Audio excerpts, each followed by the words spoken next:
This video is sponsored by Squarespace. For 10% off your first purchase, go to squarespace.com/mattday. So a few weeks ago, there was a big film photography meetup actually in Ohio for a change. It was in Columbus, Ohio. It was hosted by The Darkroom, Beers and Cameras, and the Film Photography Project. Super good time. I'd never met Michael Rosso from FPP before, so this was finally a chance for us to sit down and talk, and I was actually a guest on the FPP podcast, which was really fun. It was just a big sort of roundtable discussion all about film photography, cameras, projects.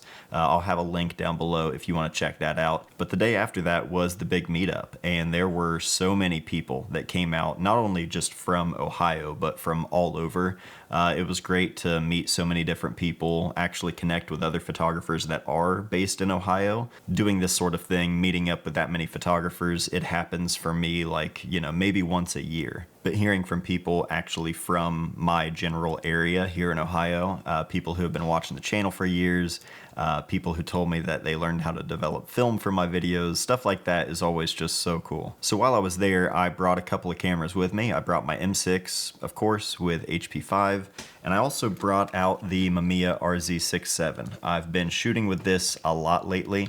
It's been fun to get back into the RZ. I believe this is what I'm going to be using for my next project on Route 50. We can talk more about that in a different video, but I've been shooting this and a lot of Kodak Gold 200. Gold 200 is a film that when it was released in 120, I don't know if I had a 120 camera at the time. If so, it was just one I never got around to shooting. I was primarily shooting black and white for the last few years, but just over the last few months, I've been trying to get out of my comfort zone, shoot more color film.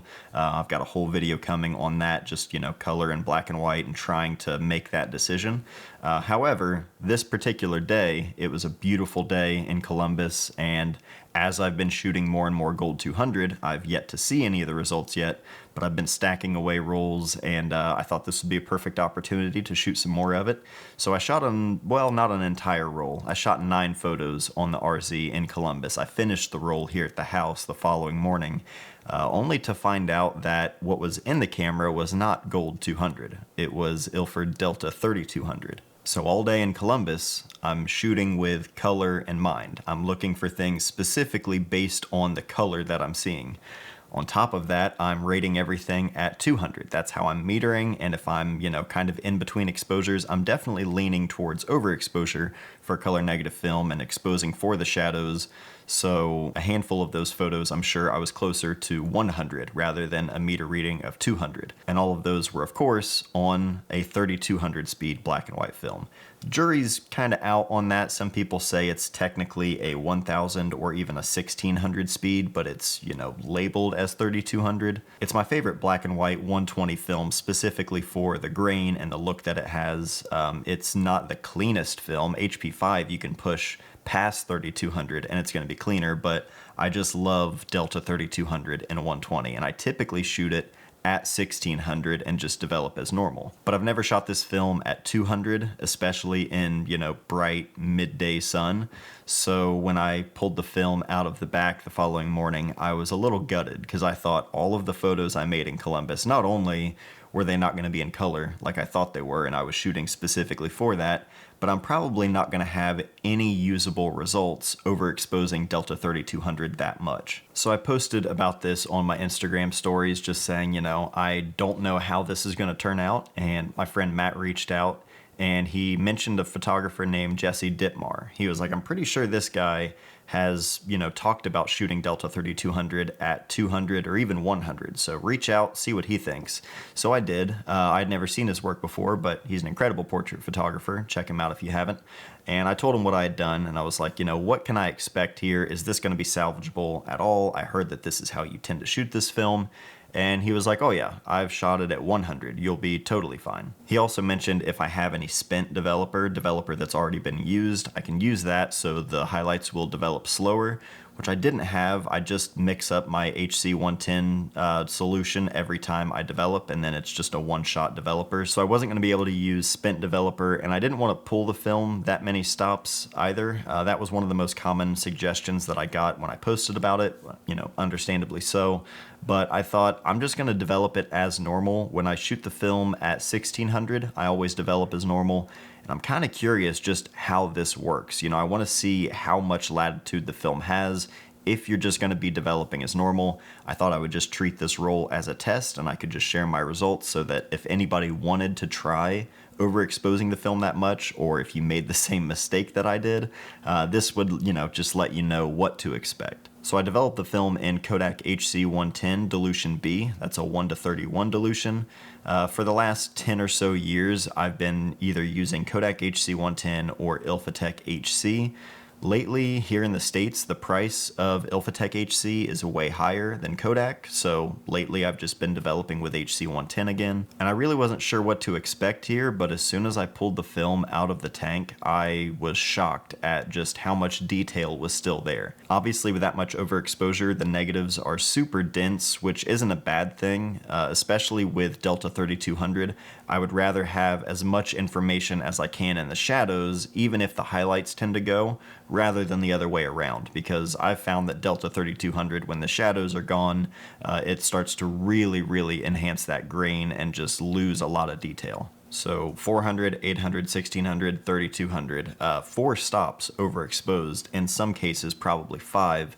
It's crazy how well this film held up. In the scanning and editing process, I really didn't have to do much to get the photos from where they started to the actual final result, basically where I would want the photo to be. Again, bright sun, I was expecting to lose a lot more detail than I did.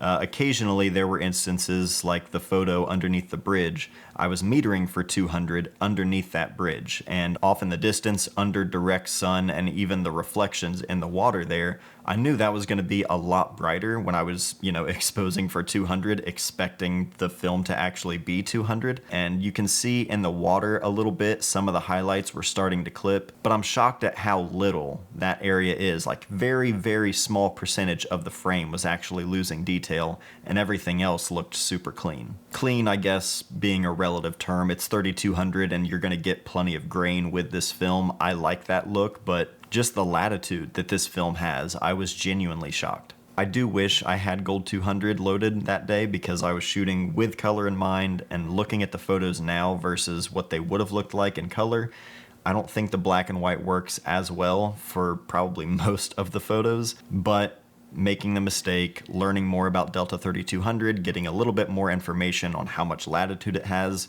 it's at least, food for thought. It's a lesson learned. Always check what film you have loaded and make sure you make a note of it. But on top of that, shooting the film at 1600 all these years, now it's kind of got me more comfortable thinking if I'm reading, my light at 1600, and I really wish I could either slow down my shutter speed or open up the lens a little bit more.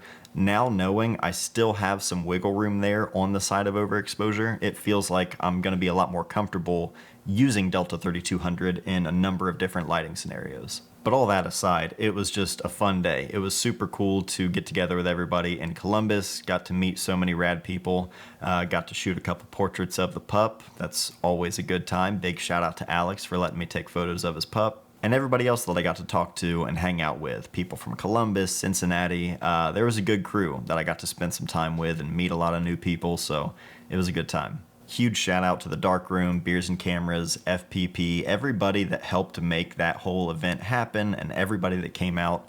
We're going to try and make something like that happen here in Chillicothe, hopefully this year. So if we do, I'll definitely post about it here and let you all know. It would be awesome to get a huge turnout here in Chillicothe. So yeah, we'll figure out what we do then. But yeah, big thanks to everybody that made the event happen.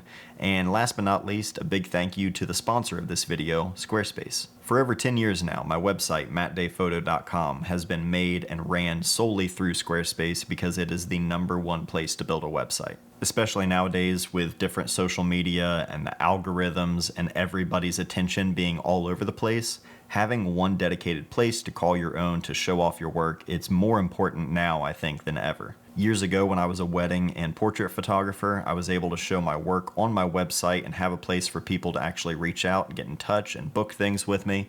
Nowadays, I love sharing my work from projects and even selling my work through my website. I've sold zines, prints, photo books. I've got a book up for sale on there right now if you're interested.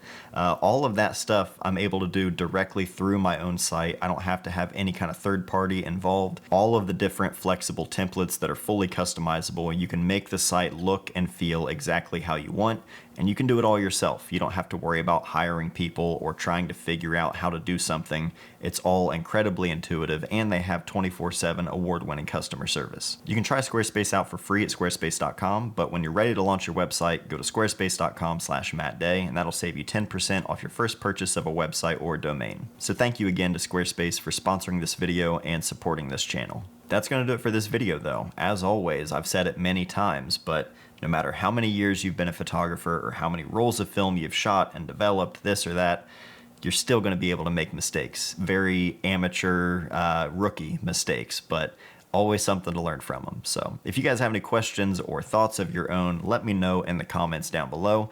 If you want to see some stuff from Gold 200, I'm going to be sending that out to the lab here shortly, and then once I get everything in, we'll take a look at it together and get a feel for how Gold 200 looks in 120. But that's all for today, guys. Thank you all for watching. I love you, and I'll see you next time.